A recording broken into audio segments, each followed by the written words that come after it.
你有冇試過老公放工返到屋企，坐低就打開電視，一句說話都唔講？你問佢今日返工係咪唔開心，佢話冇事，但你見佢個樣好唔對路，你繼續問，結果反而鬧交收場。你心諗，我好心關心你，點解你咁唔領情嘅？又或者你返到屋企想同男朋友傾訴工作煩惱，佢即刻話你唔好理佢啦，都叫你辭職啦。你聽完覺得佢完全唔明白你。呢兩個場景幾乎係每一對情侶都試過。今日呢一集我哋就深入了解男女喺面對壓力嘅時候係點樣以截然不同嘅方式去處理，以及點樣激勵你嘅另一半，令佢真心為你付出。大家好，我係 KK 師傅，我係 IG 經營愛情玄學諮詢服務。我會喺呢個 channel 同大家一齊讀愛情心靈書，結合我嘅玄學經驗，幫大家喺書中學到嘅實戰技巧，再應用喺自己感情度。星期一至五朝頭早8點鐘，我都準時喺度陪你。今日繼續講男人來自火星，女人來自金星。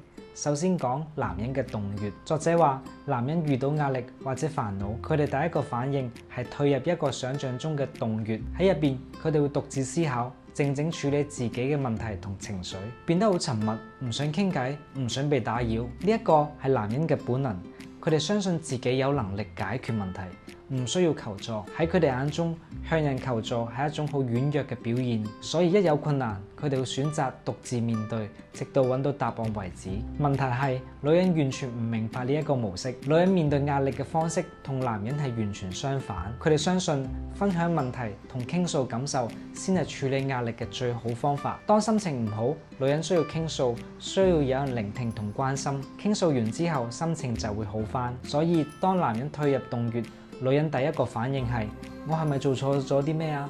佢係咪唔愛我啊？佢哋好擔心，會不停追問，希望男人可以開口傾訴，以為男人只要肯講，問題就解決得到。但係呢一個做法對男人嚟講係一場災難。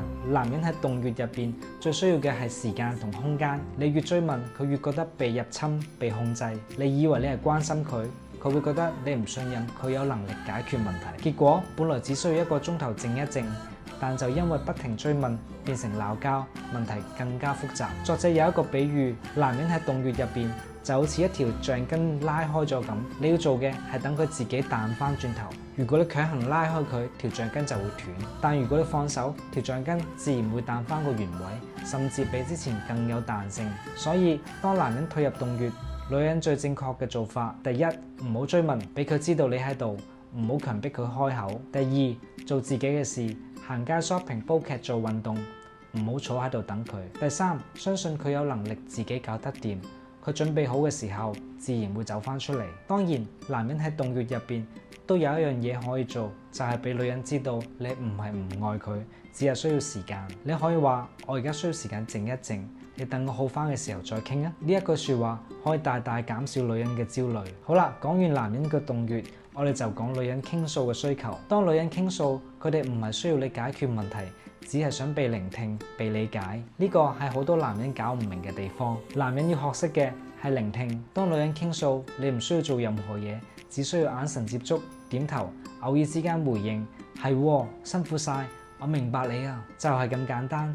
等佢傾完，你可以再問：你想我幫你諗辦法，定係淨係想傾一下？呢一句可以避免好多誤會。作者仲提到一個神奇嘅說話，可以令女人即刻覺得被理解。呢件事唔係你嘅錯，唔好睇笑呢一句。當女人情緒低落，聽到呢一句說話，佢哋嘅防衛心會即刻放低，覺得備受支持。講完面對壓力嘅行為差異，跟住就講點樣激勵你嘅另一半。男人嘅天性係比較自我中心，佢哋傾向先照顧自己，搞掂自己嘅事先；而女人嘅天性係以他人為中心，中意照顧別人，甚至犧牲自己。呢一種天性係感情中最大嘅問題根源之一。因為如果男女都跟隨自己嘅天性，結果就係女人不停付出，男人不停接受。女人越付出，男人越覺得係理所當然。慢慢地，女人會覺得好攰，開始埋怨，多怨恨，覺得我付出咁多，但你從來都唔識珍惜。而男人呢，佢哋完全唔知發生咩事，因為女人從來都冇講過唔開心，冇講過自己嘅需求。書入邊講咗一個真實嘅個案。Susan 係一個好傳統嘅女性，認為愛一個人就要無條件咁付出，無論老公阿 Jim 做咩，佢都忍住唔出聲，繼續付出，但心入邊嘅怨恨越嚟越多，最後有一次爆咗出嚟。佢話阿 Jim 好自私，唔識關心自己。阿 Jim 嚇咗一跳，就話你從來都冇話過自己唔開心，我點知啊？作者話問題唔係出喺 Jim 身上，而係 Susan 嘅模式。佢唔肯表達自己嘅需求，期望對方自動明白。但男人唔係讀心術師，除非你話佢知，否則佢真係唔知你需要啲乜嘢。所以女人要學識嘅第一件事係設定底線同表達需求，唔係要你變得自私，而係要適時表達。例如話我今日好攰，可唔可以幫手煮飯？又或者我需要你多啲稱讚。當你清楚表達，男人先有機會滿足你。阿 Susan 後來學識設立底線。有一次阿 Jim 大聲同佢講嘢， Susan 好冷靜就話我唔中意你咁樣同我講嘢，如果你繼續，我會離開呢一間房。然之後真係行咗出去。阿 Jim 起初都好驚訝，但之後明白阿 Susan 係認真嘅。之後反而更加尊重 Susan， 因為佢知道 Susan 有自己嘅底線。而男人要學識嘅係主動給予，唔好等女人開口。男人天生係等女人要求再給予，但作者話最令女人感動嘅係喺佢未開口之前，你已經主動關心佢。但係男人主動給予都有一個前提，就係女人要相信男人係有能力幫到佢。男人最大嘅動力係被需要同被信任。當女人以真誠嘅態度話我好需要你，我相信你可以幫到我，男人會充滿力量，願意為你做任何事。但如果女人嘅態度係你咩都做唔掂，算啦，我自己嚟啦，男人會覺得被否定，失去動力。你以為自己係獨立，係唔想麻煩對方，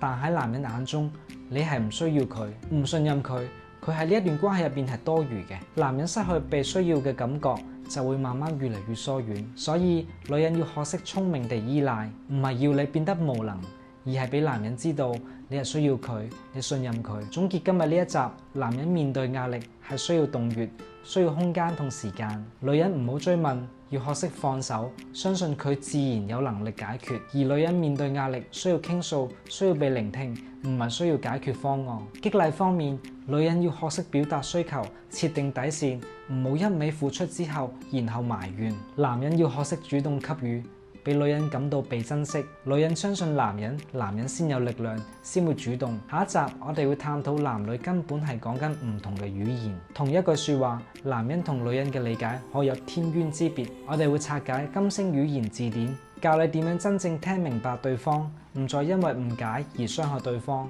如果你聽到呢一度，發現自己喺關係中一直係付出嗰一個，或者感到另一半越嚟越疏離，唔知係咪感情出現問題，歡迎喺 IG 同 KK 師傅預約一個奇門遁甲占卜諮詢，我哋一齊睇下你嘅感情格局，睇下未來之路點樣行。加油！我係 KK 師傅，我哋下集見，拜拜。